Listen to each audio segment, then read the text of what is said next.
Neeraj army. तो मैं फिर से आ गई हूँ कुछ बकचोद लोगों की बकचोद खबरें लेकर के, और मैं बताती हूँ वो लोग कितने फेक हैं। ठीक है, तो मेरे पास प्रूफ भी है, मैं इसमें प्रूफ भी डालते जाऊँगी। ठीक है, लाइन से। तो स्टार्ट करते हैं वीडियो। ठीक, मैं नाम नहीं लूँगी किसी का, क्योंकि रिस्पेक्ट समवन्स प्राइवेसी, तुम लोग जान जाओगे वो कौन है। तो ठीक है, स्टार्ट करते हैं। तो कोई है जिसने मुझे फेक आर्मी कहा, एंटी कहा, और ये तक बोला कि मैं सोलो भी हूँ। तो उन्होंने मुझे इतने सारे खिताब जब दे दिए हैं, तो मैं बताना चाहूँगी कि मैं 2018 से आर्मी हूँ। ठीक है, शायद आप लोगों में से ज़्यादातर लोग अभी गोद में भी खेल रहे होंगे। ठीक है, क्योंकि आई थिंक 2018 8 साल हो गया है मुझे आर्मी हुए। ठीक है, और मुझे एक एक उनके कंटेंट का पता है। ठीक, तो मेरे सामने किसी की भी कोई भी झूठ बोलेगा तो तुरंत पता चल ही जाएगा। और वैसे भी मैं ऐसे ही बोलती हूँ। ठीक है, मैं डायरेक्ट प्रूफ फेंक के मारूंगी तुम लोग के मुंह पे। ओह, मैं डायरेक्शन से भटक गई। तो रीज़न ये था कि मैंने उन्हें बोल दिया कि यार ठीक है, शिप कर करो, एआई बंद कर दो, और झूठी इंफॉर्मेशन तो मत फैलाओ ना उन लोगों को लेकर के। आई मीन ठीक है, शिप कर रहे हो तुम, सर्कल लगाओ कि हाथ पकड़े हुए हैं तो शिप कर देते हैं, ठीक है, अच्छी बात है। पर झूठी इंफॉर्मेशन कि अरे ये तो मैरिड है, ये देखो ये लोग मैरिड हैं, ठीक है, मजाक में सब लोग बोलते हैं, पर ये झूठी इंफॉर्मेशन, एआई वीडियोस, चलो अच्छी बात है। ठीक, चलो इसको भी निगलेक्ट करते हैं। हम मान लेते हैं कि हम हेटर हैं, क्योंकि हमने ऑफ कोर्स एआई बना मतलब मना कर दिया कि एआई मत यूज़ करो। बट इसमें से कुछ लोग ये भी हैं कि जिस आर्टिस को ये लोग यूज़ कर रहे हैं अपने सो कॉशिप में, वो उन्हीं को फिर बेइज्जती भी करते हैं। ठीक है, आई मीन ठीक है यार, तुम इन्हें यूज़ कर रहे हो, अच्छी बात है, सब कर रहा है, तुम भी करो, बट उनको उनकी बेइज्जती, उनको डिसरिस्पेक्ट कर रहे हो तुम।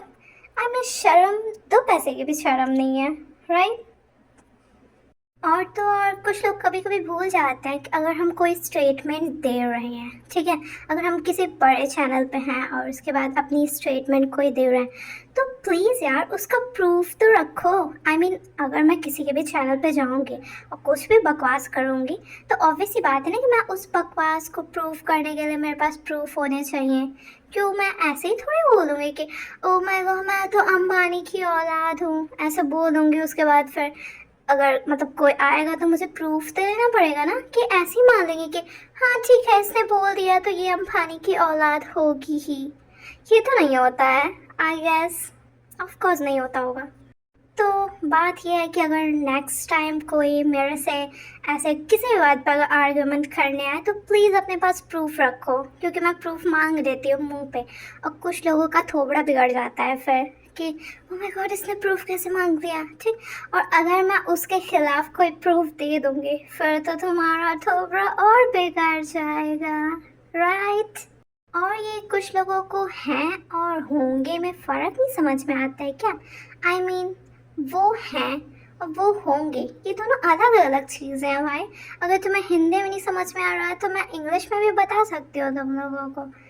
जैसे कि मैं एक एग्जांपल देती हूँ। ठीक है, बहुत लोग, मैंने देखा है बहुत लोग स्टोरीज बनाते हैं जिसमें मतलब बना रहे हैं जिसमें कि ये लोग मतलब जैसे जो उनका शिप है उसमें से एक को लड़का एक को लड़की मान के बना रहा है स्टोरी।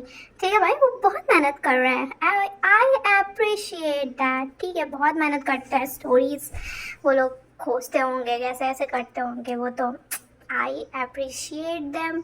ठीक है, और रिस्पेक्ट भी मैं बहुत करती हूँ ऐसे लोगों का। ठीक है, अच्छी बात है, बट ठीक है, लेकिन इसका मतलब ये थोड़ी कि उसमें अगर सेकंड वाला लीड को तुमने लड़की बनाया अपने शिप में तो वो एक्चुअल में लड़के होंगे, नहीं होंगे ना। तो इतना सब मतलब बुद्धि में तुम्हारे इतना सा चीज़ें घुसती नहीं है क्या कि एक तुम मान रहे हो और एक एक्चुअल में है। ठीक है, उसमें बहुत फ़र्क होता है। ठीक, चलो तुम्हारे कहने से मैंने मान भी लिया कि वो लोग गे होंगे, कोई भी होगा, ठीक है, तो उसे क्या फ़र्क पड़ता है, हम लोगों को क्या ही फ़र्क पड़ेगा कि उनकी सेक्सुअलिटी क्या है, गे है या स्ट्रेट है, we don't care, right? But उसके लिए अगर कोई उन्हें स्ट्रेट मतलब गे नहीं मान रहा है, उनसे लड़ना कि नहीं वो गे हैं, ये तो दिमाग में गोबर भरने वाले लोगों की पहचान है, नहीं? चलो मेरा आज का ज्ञान पूरा हुआ।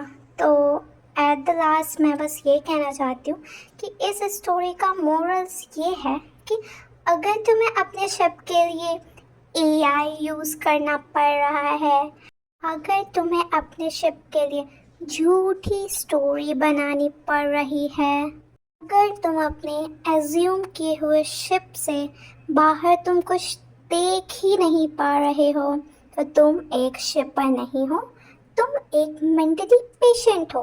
तो तुम्हें बीटीएस की नहीं, थेरेपी की ज़रूरत है। ओके, कहानी को यहीं समाप्त करते हैं। Bye bye everyone.